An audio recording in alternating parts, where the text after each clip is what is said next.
ओम शांति। आज 7 अगस्त 2021। बाबा कहते, मीठे बच्चे, सबको यही पैगाम दो कि देह सहित देह के सब धर्मों को भूल अपने को आत्मा समझो तो सब दुख दूर हो जाएंगे। प्रश्न है, तुम बच्चों को किस बात में फॉलो फादर करना है? उत्तर है, जैसे इस ब्रह्मा ने अपना सब कुछ ईश्वर अर्पण कर दिया, पूरा ट्रस्टी बना, ऐसे ट्रस्टी बनकर रहो। कभी भी उल्टा सुल्टा खर्चा कर पाप आत्माओं को नहीं देना। अपना सब कुछ ईश्वरीय सेवा में लगाओ, पूरा ट्रस्टी बनो, बाप की श्रीमत पर चलते रहो। बाप देखते हैं कौन बच्चा कितना श्रीमत पर चलता है। गीत है, तू प्यार का सागर है, तेरी एक बूंद के प्यासे हम। ओम शांति। बच्चों ने गीत सुना, कहते हैं बाबा हम कहाँ से आए, कब आए, फिर वापस जाने की राह कैसे भूले। ये ड्रामा कानों में समझा दीजिए। हम कौन हैं, कहाँ से आए हैं, फिर कहाँ चले गए। एक ज्ञान की बूंद तो दे दो, क्योंकि ज्ञान सागर है ना। अभी बच्चे जानते हैं हम आत्माएं कहाँ की रहने वाली हैं, फिर बाप को और स्वर्ग को कैसे भूले, कैसे आकर यहाँ दुखी हुए। यह राज कानों में सुनाओ। अब बाप ज्ञान का सागर भी है, पवित्रता का सागर भी है, प्रेम का सागर भी है, शांति का, सुख और संपत्ति का सागर भी है। अभी बेहद के बाप द्वारा ये सब बातें समझते हैं। आदि से कहाँ से आए, फिर मध्य में क्या हुआ जो हम रास्ता भूल दुखी हुए। फिर अब बाप को कहते हैं, बाबा हमको रास्ता बताओ, हम अपने सुख धाम शांति धाम में जाएं। बाप ही बैठ बतलाते हैं, तुम आदि में कौन थे, फिर मध्य में क्या हुआ, भक्ति मार्ग कैसे शुरू हुआ, अंत में क्या हुआ। ये सब आदि मध्य अंत का राज अब बुद्धि में बैठा है। ये ड्रामा है ना, ये मनुष्यों को जरूर जानना है, क्योंकि एक्टर्स हैं। सब आत्माएं एक्टर हैं। जानते हैं हम आत्माएं निराकारी शांति धाम से आती हैं, यहाँ टॉकी धाम में, साकार लोक में। मूल वतन, सूक्ष्म वतन और फिर ये है स्थूल वतन। फिर मूल वतन से आत्माएं आती हैं टॉकी धाम में शरीर धारण कर पार्ट बजाने। आत्मा का निवास स्थान शांति धाम है। ये बातें दुनिया में कोई भी नहीं जानते। ये ज्ञान सागर बाप ने ही आकर समझाया है, अभी समझा रहे हैं। ज्ञान सागर कहा जाता है पारलौकिक परम पिता परमात्मा को, मनुष्य को नहीं कह सकते। ये महिमा सिर्फ एक बाप की गाई जाती है, जिसको और कोई नहीं जानते। अभी विनाश का समय है, गाया हुआ है विनाश काले विपरीत बुद्धि। यूरोप वासी, अभी बाप ने तुम्हारा बुद्धि योग अपने साथ लगाया है कि मामे कम याद करो। मैं मुसलमान हूँ, हिंदू हूँ, बौद्धी हूँ, ये सब है देह के धर्म। आत्मा तो आत्मा ही है। तो बाप समझाते हैं देह के सब धर्म छोड़ अपने को आत्मा समझ मुझ बाप को याद करेंगे तो पतित से पावन बन जाएंगे। बाप कहते इस देह को भी भूलो। ये सबके लिए बाप का पैगाम है। देह सहित देह के जो संबंध हैं सबको भूलो। मैं आत्मा हूँ, हम सब ब्रदर्स का बाप एक है, हम सब आपस में भाई। ये ब्रह्मा भी कहेंगे हम आत्मा हैं, तो सब भाई भाई हो गए।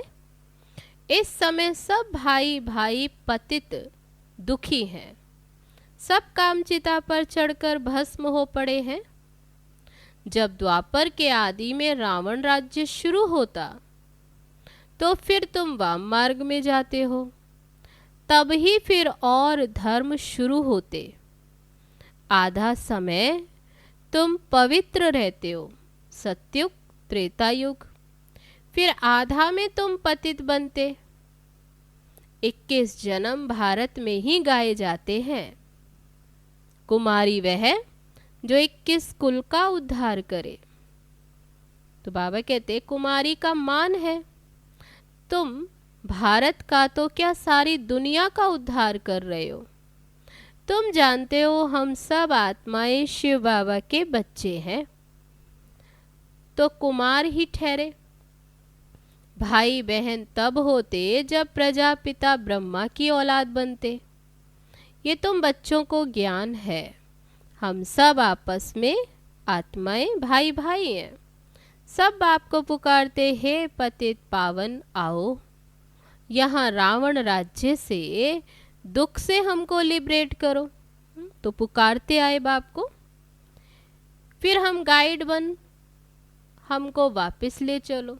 बाबा कहते पुकारते हैं कि आकर हमें दुख से लिबरेट करो, फिर हमारा गाइड बन हमें वापस ले चलो, हमारे दुख हरो, सुख दो। तो बाबा कहते अभी तुम समझते हो कि बरोबर बाबा आया हुआ है, हमको इस कलयुगी रावण राज्य से छुड़ाकर साथ ले चलेंगे। बाप जानते हैं सभी आत्माएं पतित हैं, इसलिए शरीर भी पतित है। आत्मा को ही पावन बनाकर ले जाते हैं निर्वाण धाम में। पास्ट से प्रेजेंट फिर फ्यूचर होगा, आदि मध्य अंत, फिर आदि। सतयुग आदि कलयुग अंत, सतयुग की आदि और कलयुग का अंत, फिर फ्यूचर होगा सतयुग आने वाला। ये तो सहज है ना। अच्छा बीच में क्या हुआ, हम कैसे गिरे। हम पावन देवता थे, फिर पावन से पतित कैसे बने। अभी ये तुम समझते हो। बाप समझाते हैं जब रावण राज्य शुरू होता तब तुम पतित बनते हो, अब फिर तुमको भविष्य देवता बनाने आया हूँ। तो यह है कलयुग का अंत। इसमें डिफिकल्ट की तो कोई बात नहीं। बाप कहते तुमको इस विषय सागर से मैं पार ले जाता हूँ। गाते भी हैं नैया मेरी पार लगाओ। सब पुकारते हैं एक बाप को कि हमारी नैया जो डूबी है उसको क्षीर सागर में ले चलो। बाप को कहते ही है खिवैया, बागवान भी कहते। अभी कांटों के जंगल में पड़े हैं, हमको फिर फूलों के बगीचे में ले चलो। देवताएं हैं फूल, अभी हैं सब कांटे। बाबा कहते इस समय के मनुष्य, क्योंकि सब में बाबा कहते विकार है, तो बाबा कहते इस समय सब है कांटे, एक दो को दुख ही देते रहते हैं। असुर हैं, देवता कभी किसको दुख नहीं देते, तो वह है फूल। वहाँ तो सुख ही सुख है, वे तो सिर्फ गाते हैं। तुम यहाँ प्रैक्टिकल में अभी सुन रहे हो। कहते हैं ना बाबा हम कहाँ से ये भूले, ये राह कैसे भूले, इस सृष्टि चक्र को हम कैसे भूले। सत्युग त्रेता में तो ये नहीं जानते, क्योंकि वहाँ तो हम सुखी थे। फिर दुखी कब हुए, जब रावण राज्य शुरू हुआ। भारतवासी रावण को जलाते ही रहते जब तक उनका विनाश नहीं हुआ। फिर सतयुग में थोड़े हर वर्ष जलाएंगे। यह है भक्ति मार्ग। अभी रावण का राज्य खलास होना है। भक्ति मार्ग में रावण को हर वर्ष जलाते, परंतु मरता ही नहीं। अभी रावण तुम्हारे आगे जैसे मर गया। तुम जानते हो रावण राज्य अब खत्म होना है। 5 भूतों का सिर काटा जाता है, तो पहले पहले काम के सिर को काटते। काम ही महाशत्रु है। बाबा कहते इन 5 भूतों पर विजय पाने से ही तुम विश्व पर जीत पाएंगे। मनुष्य खुद भी कहते हैं हम पतित हैं, इसलिए बुलाते हैं पतितों को पावन बनाने आओ। आत्मा बुलाती है, हे पतित पावन, हे बाबा खिवैया, रहम दिल, बाबा आओ। ऐसे अनेक नामों से पुकारती आई आत्मा बाबा को।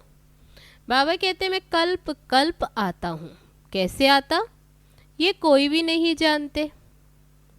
गीता में भी है भगवान ने आकर राजयोग सिखाया, परंतु भगवान कौन है, कब आया, ये किसको भी पता नहीं।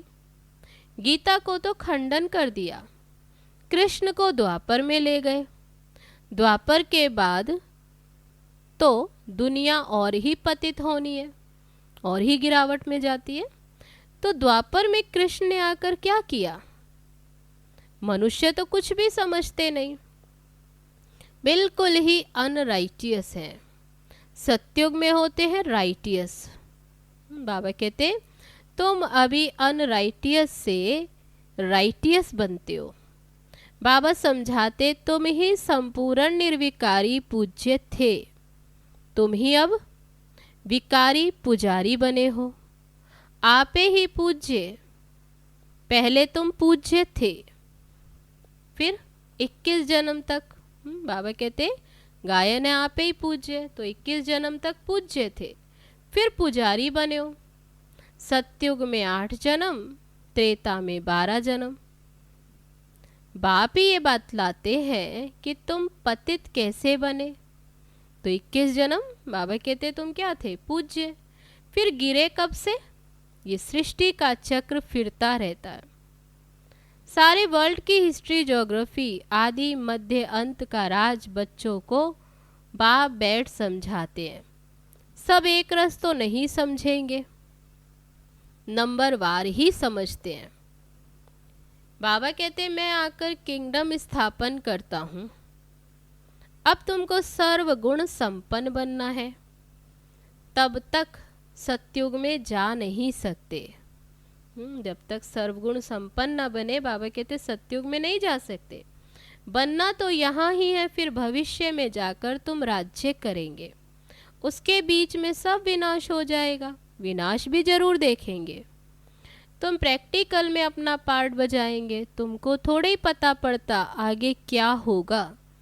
जो कल्प पहले हुआ होगा वही होगा। तुमको टोटल बताया जाता है, स्थापना और विनाश होना है। विनाश कैसे होगा वह तो जब होगा तब देखेंगे। दिव्य दृष्टि से विनाश तो देखा है, आगे चल प्रैक्टिकल भी देखेंगे। स्थापना का साक्षात्कार दिव्य दृष्टि से किया है और प्रैक्टिकल भी देखेंगे। बाकी जास्ती ध्यान में जाना भी ठीक नहीं है, फिर वैकुंठ में जाकर डांस करने लग पड़ते हैं। तो बाबा कहते न ज्ञान न योग, दोनों से ही वंचित हो जाते। जितना समय ध्यान में जाकर डांस आदि करते, बाबा कहते न उस समय ज्ञान न योग। ध्यान में जाने की कोई दरकार नहीं, ये तो भोग सिर्फ लगाया जाता है। तुम ब्राह्मण वहाँ जाते हो, देवताओं और ब्राह्मणों की महफिल लगती, यहाँ तुम पियर घर में बैठे हो। फिर तुमको लायक बनाया जाता है विष्णुपुरी में जाने के लिए। कन्या की जब सगाई होती तो उनको समझाया जाता ससुर घर में कैसे चलना है, सबसे प्यार से चलना, झगड़ा नहीं करना। ये भी हूबहू ऐसे है। बाबा कहते तुमको सर्वगुण संपन्न यहाँ बनना है। स्वर्ग में ये लड़ाई झगड़े आदि नहीं होते। तो वहाँ बाबा कहते सत्युग क्या है, ससुर घर। अभी तुम विष्णुपुरी ससुर घर जाते हो, वहाँ है महान वैष्णव। उन जैसे वैष्णव सृष्टि पर होते नहीं। वैष्णव देवताएं विकार में थोड़े ही जाते। विकार है हिंसा, कहा भी जाता अहिंसा परमो देवी देवता धर्म। अभी तुम जानते हो हम पियर घर में बैठे हैं, अभी हमको विष्णु घर में विष्णुपुरी में जाना है। पियर घर अभी यहाँ बैठे हैं, बाबा कहते फिर कहाँ जाना है, विष्णुपुरी में। जानते हो वहाँ बहुत सुख होता है। शादी के पहले कन्या फटा हुआ कपड़ा पहनती है, साधारण, जिनको वनवा कहते। तुम्हारे पास भी अभी क्या है, बाबा कहते हैं संगम पर अभी तुम्हारे पास क्या है, कुछ भी नहीं। यहाँ तो ठिक्कर भीतर, यहाँ तुमको कोई जेवर आदि पहनने की दरकार ही नहीं। परंतु कहते हैं ग्रस्त में रहना है, शादी आदि में जाना है। ग्रस्त में रहते तो बाबा कहते फिर शादी आदि में जाना पड़ता है तो जेवर आदि भले पहनो, मना नहीं है। नहीं तो कहेंगे विधवा है, जेवर नहीं पहनती, नाम बदनाम होगा। तब बाबा कहते नाम बदनाम नहीं करना है, कुछ भी पहनो। फिर बाबा क्या कहते, अपने को आत्मा समझ बाप को याद करो। कहाँ जाते हैं सर्विस के लिए, शादी में या कहाँ भी, तो बाबा कहते भले पहनो, जाओ भल कहाँ भी, ये मंत्र याद रखो, ये परीक्षा लो, हम याद में रहते हैं। तो बाबा कहते अपने को चेक करो। यहाँ हम जाते हैं बाबा के डायरेक्शन से, उनके साथ भी तोड़ निभाना है, परंतु हथ काट दे दिल यार दे तो समझेंगे ये मजबूत है। जेवर आदि पहन शादी पर भले जाओ, इकट्ठे रहो, लेकिन महावीर बनना है। सन्यासियों का भी दिखाते हैं ना, गुरु ने वैश्या पास भेज दिया, सर्प के पास भेज दिया। जो बहादुरी से पास हो दिखाते उनको ही महावीर कहा जाता है। बाप की याद में रहेंगे तो फिर कोई भी कर्मेंद्रियों से चंचलता नहीं होगी। बाप को भूले तो कर्मेंद्रियां चंचल होंगी। विश्व के तुम मालिक बनते हो, ये कम बात है क्या? सन्यासी इन बातों को बिल्कुल भी नहीं जानते। शास्त्रों में भल कुछ बातें हैं, परंतु वे खंडन कर दी। भगवानुवाच, क्या कहते भगवान, मैं तुमको राजयोग सिखलाता हूँ, जब तक जीते रहेंगे ज्ञान अमृत पीते रहेंगे, सुनते रहेंगे, राजधानी स्थापन हो जाएगी। तो बच्चों को घड़ी घड़ी ये शिक्षा दी जाती है। क्या क्या शिक्षा देते बाबा? कि एक बाप को याद करो और दैवी लक्षण सीखो, कोई भी विकर्म ना हो। ये तो असुरों का काम है। क्या बनने वाले? देवता। इसलिए बाबा कहते कोई भी विकर्म ना हो। अभी तुम देवता बनते हो तो दैवी गुण धारण करो। सबसे बड़ा कांटा है काम का। आदत पड़ी हुई है तो घड़ी घड़ी गिर पड़ते, माया चमाट मार फां कर देती। तब गाया जाता आश्चर्यवश सुनंती कथंती भागंती। अभी तुम एक बाप के बने हो, कहते भी हो ये सब कुछ ईश्वर का दिया हुआ है, तो तुम ट्रस्टी बन जाते हो। ये सब उनका है, हमको उनकी श्रीमत पर चलना है। बाबा भी देखते हैं हमको सब कुछ अर्पण कर फिर हमारी श्रीमत पर कैसे चलते हैं। तो बाबा भी देखते हैं, कोई उल्टा सुल्टा खर्चा कर पापात्माओं को तो नहीं देते। शुरू में इस ब्रह्मा ने भी ट्रस्टी हो दिखलाया ना। सब कुछ ईश्वर अर्पण कर खुद ट्रस्टी बन गया, बस किसको भी कुछ नहीं दिया। ईश्वर के अर्थ किया तो ईश्वर के काम में ही लगना है। शरीर निर्वाह भी तो होता था ना। जो कुछ था सब सर्विस में लगा दिया। फिर इनको देख दूसरों ने भी ऐसे ही किया, भट्टी बन गई। भट्टी नहीं बनती तो इतने बच्चे होशियार कैसे होते सर्विस के लिए। पाकिस्तान में सीखे, फिर यहाँ आकर सीखे। जब समझाने लायक बने तब बाहर निकले। तो बाबा कहते पहले भट्टी बनी, अभी तो देखो कितनी प्रदर्शनियां आदि करते रहते हैं, बड़ों बड़ों को निमंत्रण देते हैं। इस ज्ञान यज्ञ में विघ्न भी अनेक प्रकार के पड़ेंगे, विघ्नों से डरना नहीं है। अबलाओं पर कितने अत्याचार होते। बाप कहते योग बल में रह उन्हों को समझाओ। भगवान बाप के बच्चे बनकर फिर बाप को भूल जाते।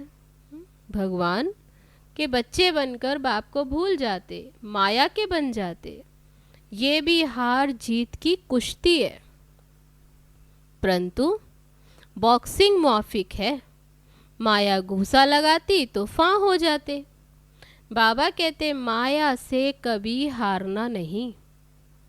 पवित्र रहेंगे तो विश्व के मालिक बनेंगे। कितनी बड़ी आमदनी है। अगर पूरा पुरुषार्थ नहीं करेंगे तो जाकर दास दासी बनेंगे। राजधानी सारी यहाँ ही स्थापन हो रही है। अच्छा, मीठे मीठे सिकी लदे बच्चों प्रति माता पिता बाप दादा का याद प्यार और गुड मॉर्निंग। रूहानी बाप की रूहानी बच्चों को नमस्ते। हम रूहानी बच्चों की रूहानी बाप दादा को नमस्ते नमस्ते। ओम शांति। अब है धारणा के लिए मुख्य सार। पहली पॉइंट, जब तक जीना है ज्ञान अमृत पीते रहना है। महावीर बन माया की बॉक्सिंग में विजयी बनना है। सबके साथ तोड़ निभाते दिल एक बाप में रखनी है। दूसरी पॉइंट, विघ्नों से डरना नहीं है। सर्विस में अपना सब कुछ सफल करना है। ईश्वर अर्पण कर ट्रस्टी बन रहना है। कुछ भी उल्टे सुल्टे कार्य में नहीं लगाना है। अब है आज का वरदान। डबल लाइट बन कर्मातीत अवस्था का अनुभव करने वाले कर्म योगी भव। जैसे कर्म में आना स्वाभाविक हो गया है, वैसे कर्मातीत होना भी स्वाभाविक हो जाए। इसके लिए डबल लाइट रहो।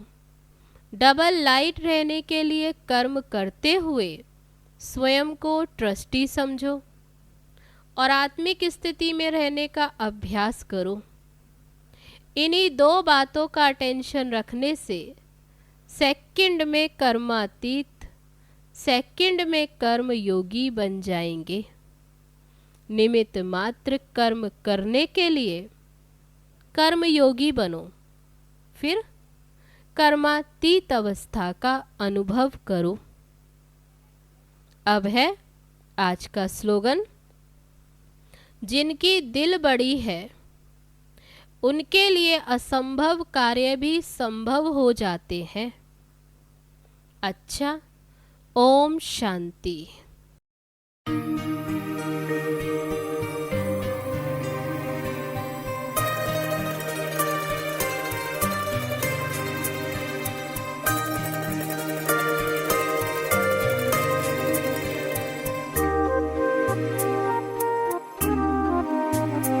जो प्यार मिला मुझे तुमसे, जो प्यार मिला मुझे तुमसे, वर्णन करूं मैं कैसे मुख से। जो प्यार मिला मुझे तुमसे, वर्णन करूं मैं कैसे मुख से। ये दिल जानता है बाबा, दिखता है जो नैनों के नूर से। जो प्यार मिला मुझे तुमसे।